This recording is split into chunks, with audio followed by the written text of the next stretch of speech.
to make the best biscottis ever. Okay, and we're going to start off with 2 3/4 cups of flour. So,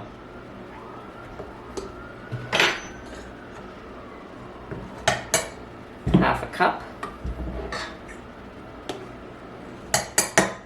1 cup,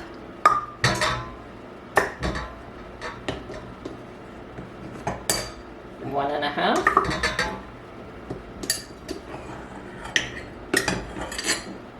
2, oh, it'll work, and 3/4.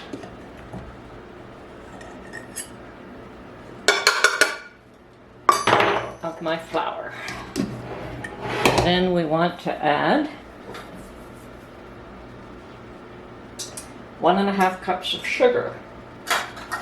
So 1 1/2, so that would be 3 1/2 cups of sugar. 1 1/2, it's 1 cup, and 1 1/2. My sugar. And then I want to add half a cup of butter.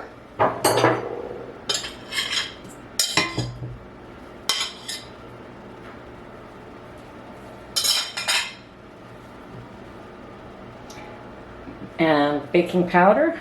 Let's see how much baking powder we need. We need 2 1/2 teaspoons of baking powder. So, teaspoons. 1 teaspoon, 1, 2, and 1/2. Now, not in the recipe, but at this point I'm going to add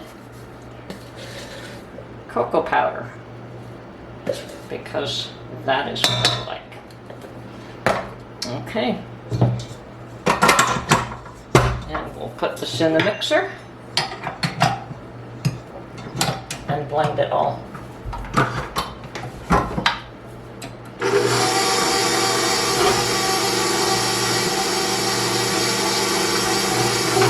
Oh, forgot to add a tiny bit of salt.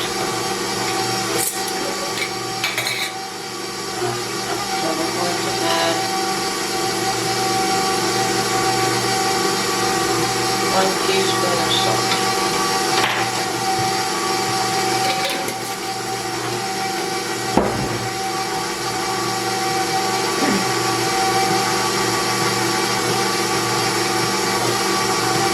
So in another bowl, we're going to put together 1/4 cup of milk,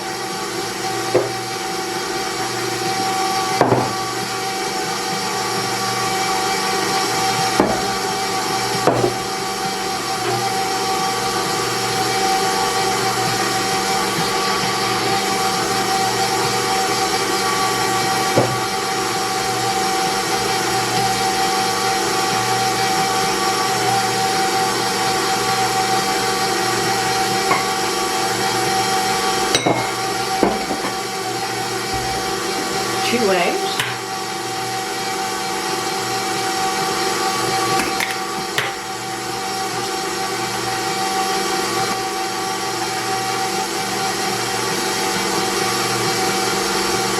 and 1 teaspoon of my homemade vanilla extract. Let's see.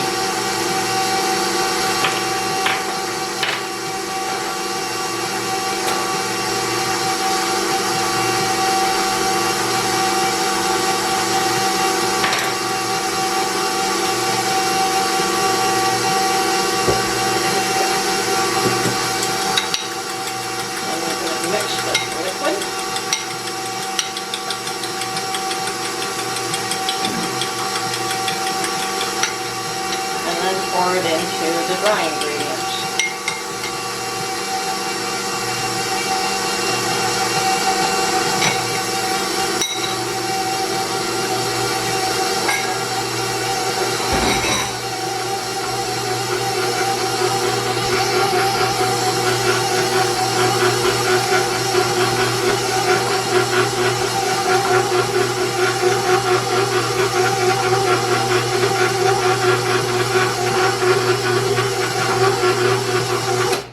going to check consistency. Oh yeah, that's fine.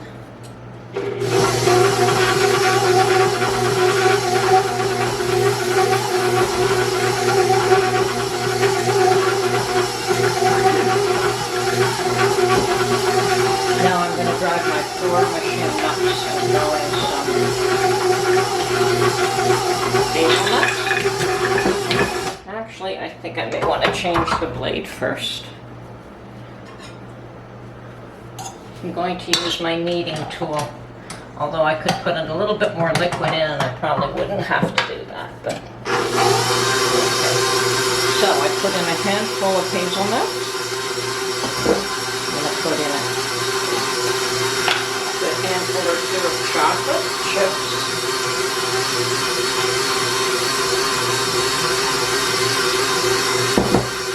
I'm going to put in some almonds that I have peeled.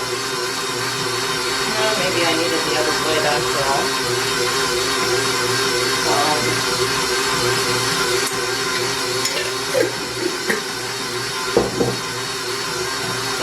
And some cranberries. A handful of cranberries. Or two. Or three. More chocolate chips. More chocolate chips.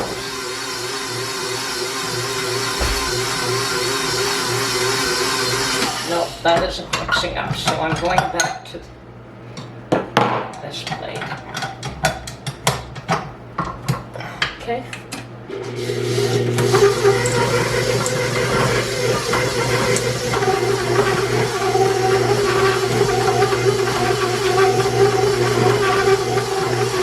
I have to mix this slowly because of all the ingredients that I've thrown in.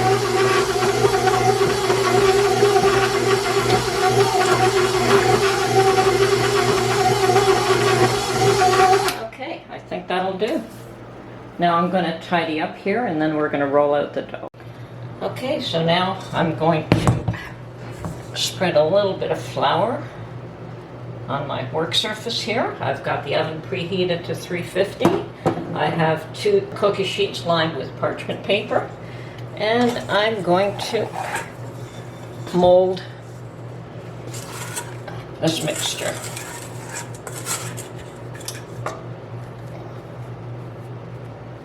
Okay.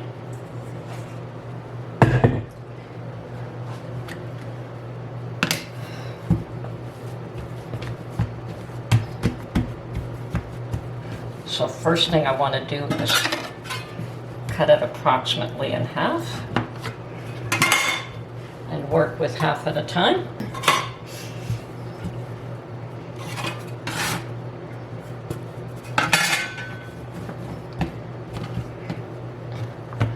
And I'll put some more flour down, just lightly coat it so that it doesn't stick. And here I want to cut this into 3s. I know that most people just cut it into 2. Should I cut it into 2? No. I'm going to cut it into 3.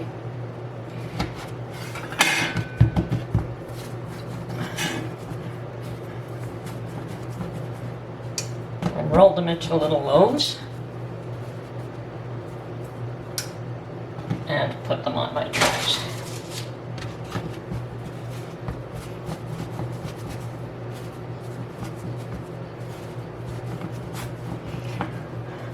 These are absolutely delicious. I've never had anyone say they didn't like them. So, there we go.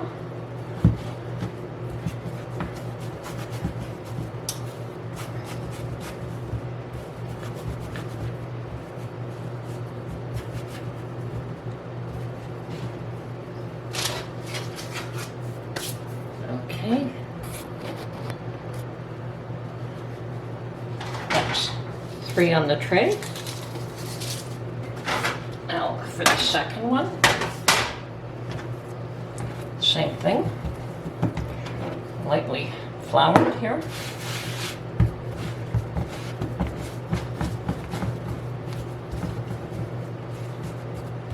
And try to split it into 3 equal parts. It's close, it's never 100%, but it's close. and roll them into, I rolled them into about 6, 8 inches, 8-inch loaves, depending on how well I've cut them equally. And just put them on the tray.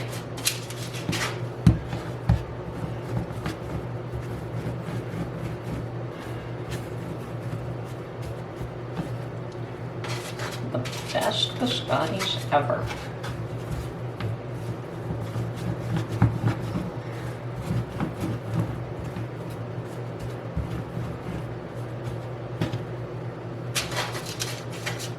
Okay.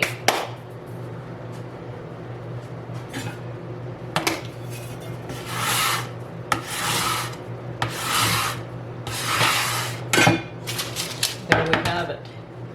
3, 6 little loaves from that recipe. I think I have to move my oven rack. Yes, that's about right. Okay, and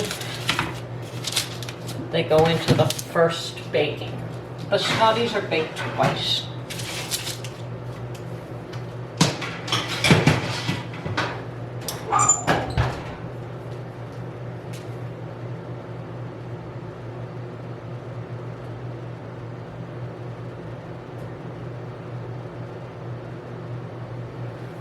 Okay, so they are baked at 350 for approximately 30 minutes, and we'll come back after they come out.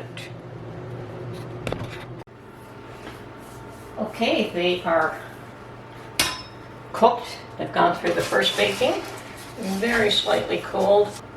I'm afraid I'm a little impatient cutting them, and I think it's also because I find it easier to cut them when they're warm, as opposed to when they've totally cooled down the way most people suggest. Now, I also use this blade and just do a quick sharp cut. Others have suggested using a serrated knife, but I think that with me putting in whole almonds, this works a whole lot better for me. So now they go back on the tray.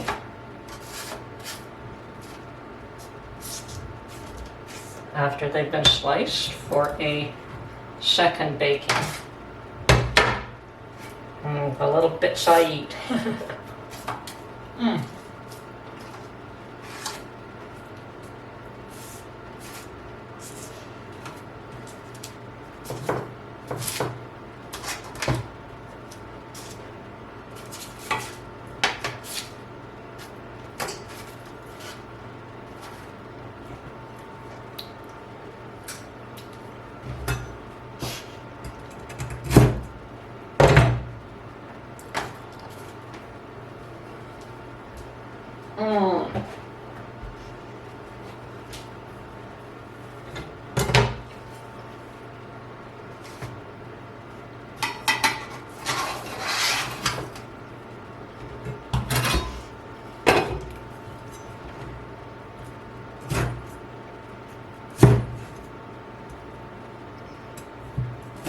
Now I sliced them on the angle to get the bigger sliced cookies.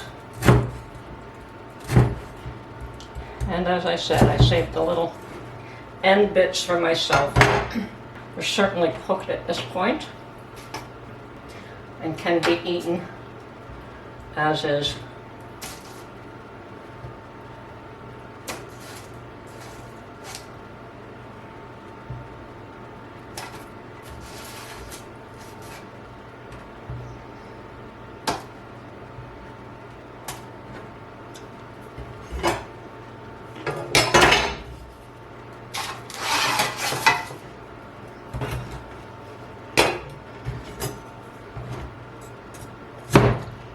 I suspect if I used slivered almonds instead, I could use a serrated knife, but this works for me. I've tried cutting them other ways and had them just fall apart.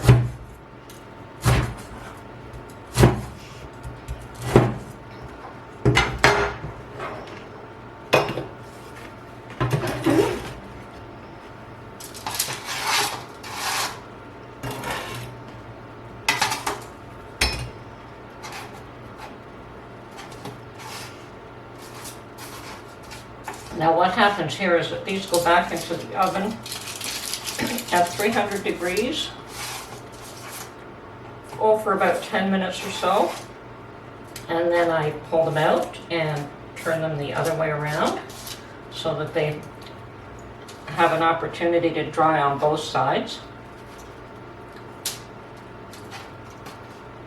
Okay, tray number one. Yes, and the tray's already cool now. Or at least cool enough for me to pick it up.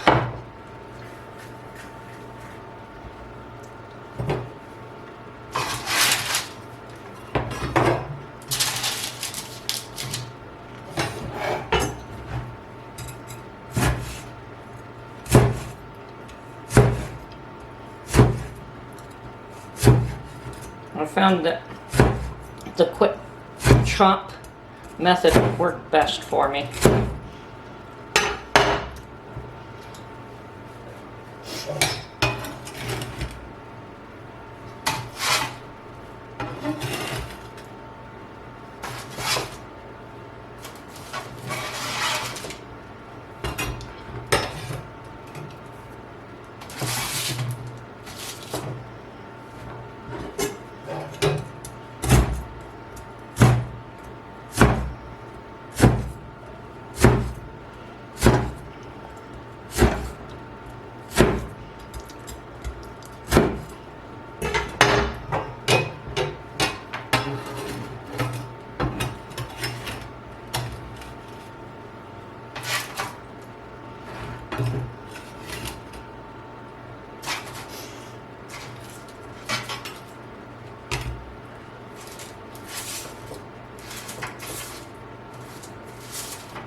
Fit.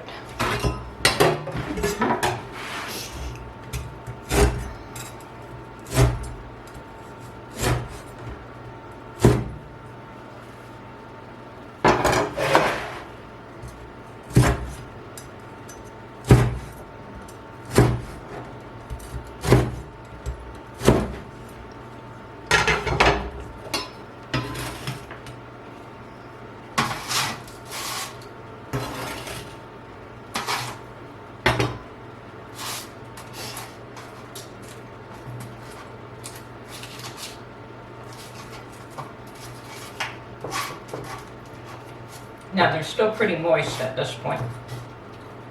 Okay. Both trays have been sliced. Some longer than others, but they're still sliced. And they will go back into the oven again.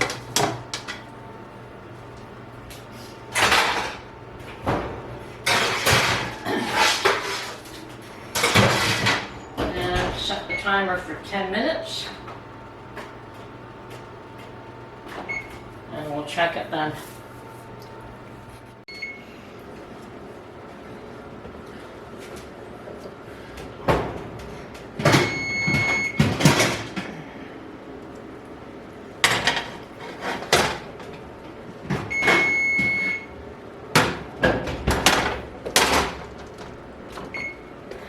Okay.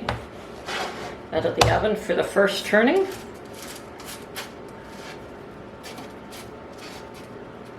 And you can tell it's just a tiny bit toasted on that side.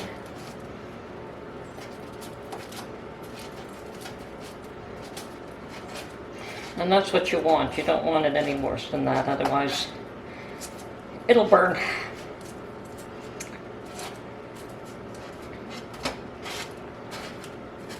Oh, these are awesome. They smell amazing. And they taste even better. It's like a fruit and nut bar with chocolate. Ow.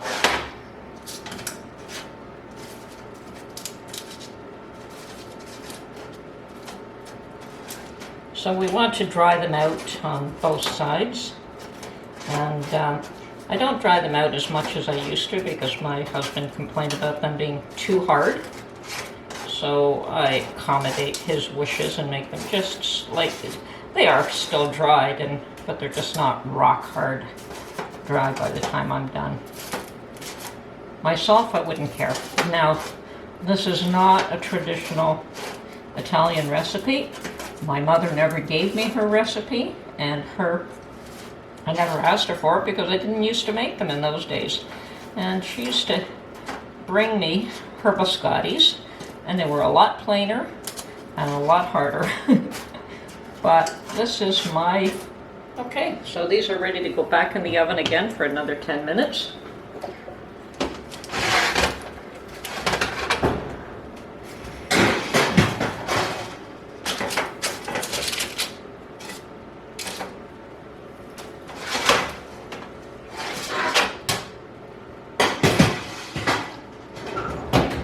And we'll set the timer.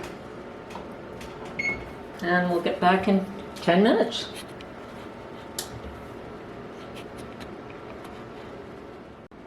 Okay, and they have come out of the oven, cooled down, and I've put them into this, what I presume is a gallon size, or very close to it, jar that I have.